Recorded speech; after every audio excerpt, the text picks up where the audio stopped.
And so we've got all these attitudes, speed's bad, speed kills. And then we've got a whole separate set of emotions and feelings and attitudes towards Ritalin for ADHD. Mm-hmm. But why? It's the same drug.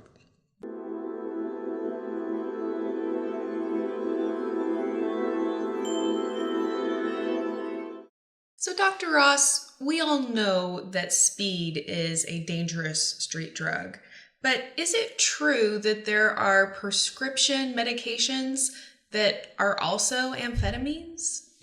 Absolutely, yeah. It's the number one drug prescribed for ADHD is amphetamine type drugs. Wow. Which there's like Ritalin, methylphenidate is technically in that group. And there's some drugs that are sort of close neighbors but do basically the same thing. And so you're saying that for ADHD hyperactivity, the drug prescribed Ritalin is actually an amphetamine? Yeah. Wow. And amphetamines are also prescribed as diet pills for narcolepsy, which is a disorder where you suddenly collapse over or fall asleep. That one makes a little bit more sense. That one actually makes sense, yeah. And because it's a very impairing thing, mm-hmm. and it's very objective and obvious, and the medications are pretty helpful quite a bit of the time. They're also used sometimes to kind of give antidepressants a boost. That's a lot more iffy, questionable. So the main things are narcolepsy, diet pills, and ADHD. Wow. And there'll be a few other like minor uses.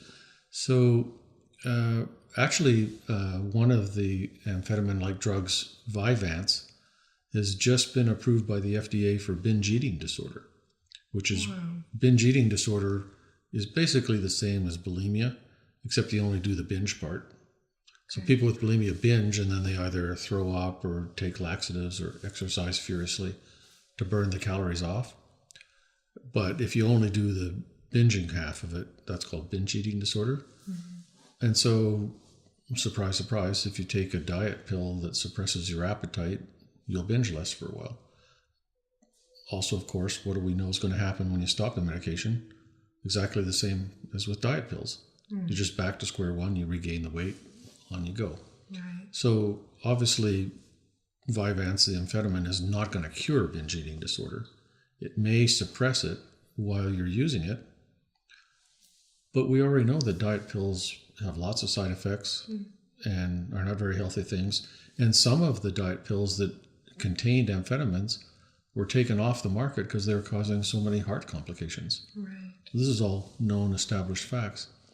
And so what happens then, just as with psych drugs in general, you go to the literature, you find out it's FDA approved, it's approved for binge eating disorder, and it's been found to be effective. Right. So what does found to be effective mean? Well, then you have to actually read the papers or a solid summary of the paper. You find out, well, of course, some people were on placebo and some people were on Vyvanse. And the people on Vyvanse, their binge eating dropped more than the people on placebo. And there'll be some statistic that shows there is actually a difference.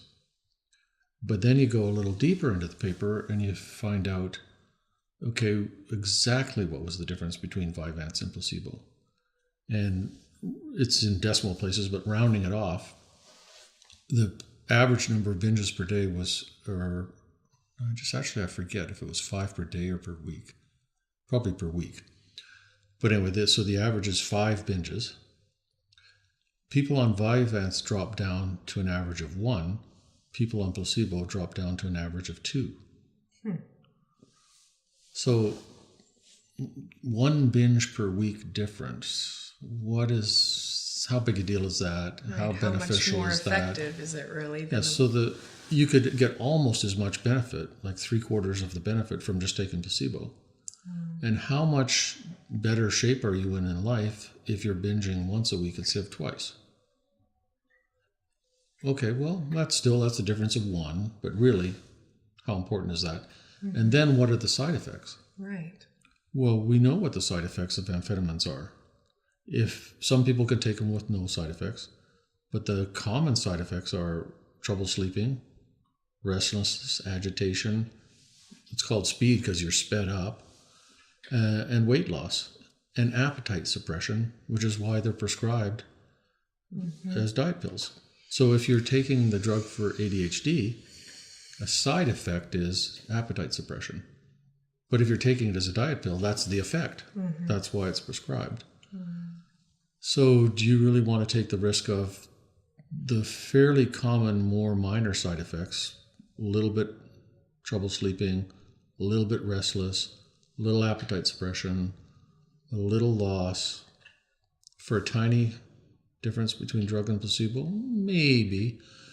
But what if you take a little bit too much or a little bit more sensitive than usual and you start developing psychosis, extreme agitation, delirium, where your mind is really messed up? What if you don't want to stop the drug and you're on it for 2, 3, 4, 5 months, and then all of a sudden you stop? Well, we know you're going to go into amphetamine withdrawal. And what are the symptoms of amphetamine withdrawal? They're the opposite of being sped up, basically, where you're depressed, you're low on energy. That's the crash. That's not a fun thing to experience. Certainly. And so then you'd have to get on the drug, stop the binging, and then at some point carefully taper down. And then why wouldn't you just go back to square one? Right. So Especially if you become depressed and lethargic, it's actually probably increasing the likelihood that the binge eating habits will recur. You would expect so, yeah. I mean, that would be logical. So the problem is we've got these different sets of attitudes. So we know that speed kills. We know that, so crystal meth is really concentrated methamphetamine, which is an amphetamine, which is prescribed by doctors for ADHD. So you're basically taking ADHD meds in concentrated form. And everybody in the addictions field will tell you crystal meth is horrible, it's highly addictive, it's bad for your brain. I think we've all seen the commercials, the faces of meth and Right. different things like that. Not to mention the teeth of meth. And people know the dangers of that drug. So it's exactly the same drug that's being prescribed, or same group of drugs that's being prescribed for ADHD. Not as concentrated, more carefully monitored. It's pure, so it doesn't have street drug impurities in it. But still, this is a matter for concern at a minimum. And so we've got all these attitudes: speed's bad, speed kills. And then we've got a whole separate set of emotions and feelings and attitudes towards Ritalin for ADHD. But why? It's the same drug. Right. And A drug by any other name is Right. still a drug. yeah, the Shakespeare Speed by any other name. the Shakespeare quote is, "A rose by any other name smells as sweet." So the conclusion isn't everybody should be on crystal meth and crack because they're fine. That's absurd. But the opposite extreme conclusion is, oh, these drugs are highly effective, perfectly safe, and perfectly reasonable. And it totally makes sense that a drug company should be making hundreds of millions of dollars off prescribing speed to people with binge eating disorder. It doesn't compute for me. I am definitely in agreement with you there. So does that mean that all prescriptions for all amphetamines are wrong and bad? No. But you have to have some sort of balanced middle ground attitude here, where to be concerned about the risks and safety of amphetamines, given what we know about speed and crystal meth, is perfectly reasonable. But that doesn't prove that it's totally horrible. But it's perfectly reasonable to think it could be horrible for some people. Right.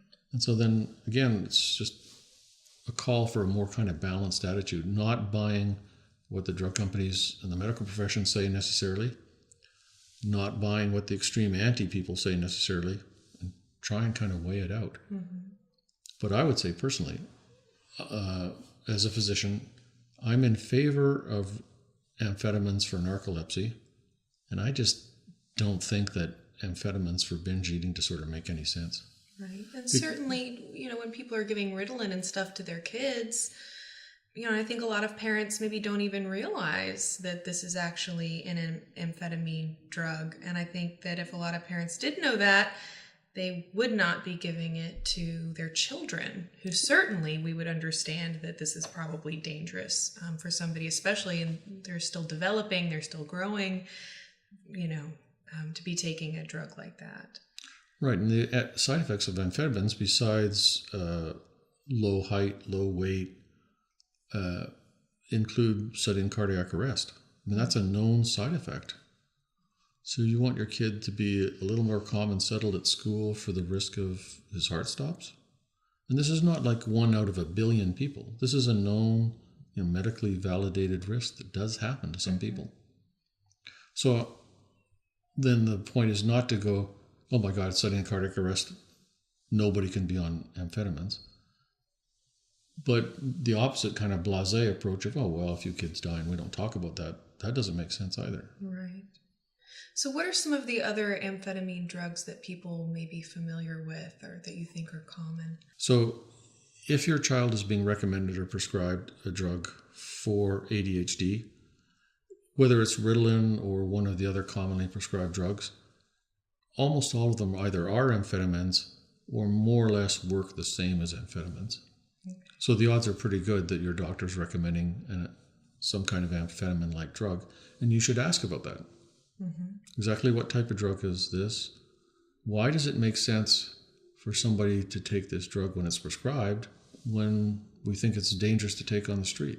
Mm-hmm. Not counting impurities and right.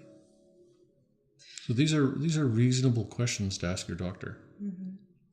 And are there alternative drugs that you think can be used in place of amphetamines where amphetamines are commonly prescribed? Are there other options? I actually just read a review paper in the Canadian Journal of Psychiatry about this, going through various different groups of drugs. And so these are pro-medication psychiatrists writing this article. And their opinion is clearly the amphetamines work the best. And there's a bunch of other drugs like antipsychotics and different categories, SSRIs, that pretty iffy, maybe work a little bit at best, according to the people who are pro-medication. So there really just isn't a safe, good, effective, low side effect solution. And there's also lots of behavioral and life adjustment strategies that you can try. So what is the take-home message here, or what would be your recommendations for people who have maybe heard this discussion and are taking a drug like this? Well, basically, there's no one size fits all. There's no one simple answer. It's not, this is wonderful, this is horrible. Okay, it's cut and dried. It's a complicated thing. Mm-hmm. So I just think that parents and consumers need to be aware that most of the ADHD drugs are amphetamines, which are speed, which have serious side effects. And you need to balance the benefit against the side effects and the risk, not just blindly put your kid on an amphetamine. And then you need to look at what other things can be done. So maybe the kid is agitated, having trouble focusing because of stuff that's going on in his life. Mm-hmm. Anything that you can do to have a psychologically, emotionally healthy environment, physically healthy environment.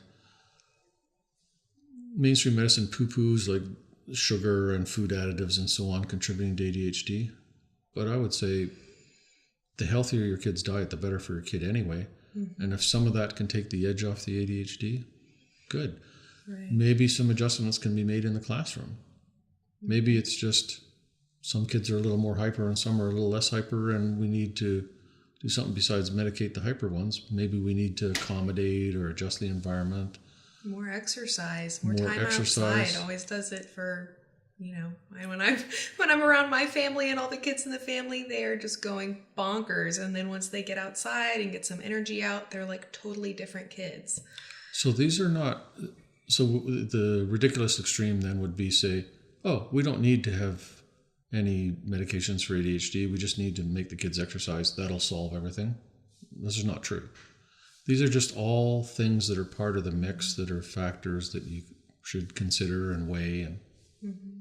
And certainly to try out the less invasive and less potentially dangerous options, at least first before you go the route of the drug. So, like you said, it's certainly, not realistic to say that, cleaning up the diet, getting rid of sugar and, artificial colors and flavors, which I've known people personally who observed changes in their children when they removed those things from the diet.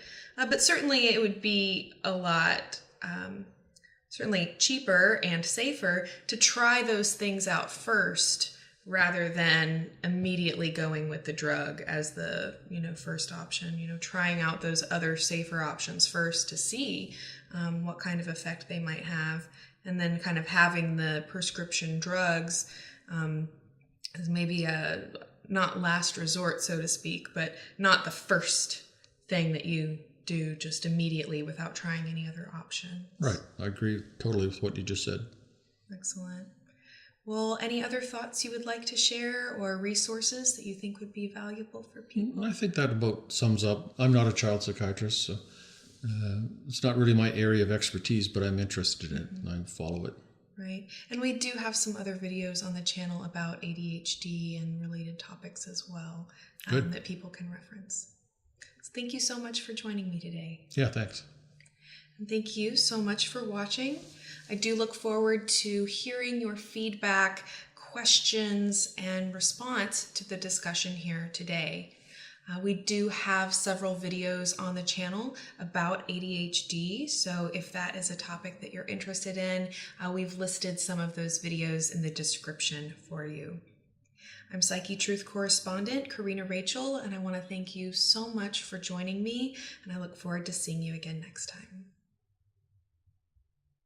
So now, suicide, and is there another one?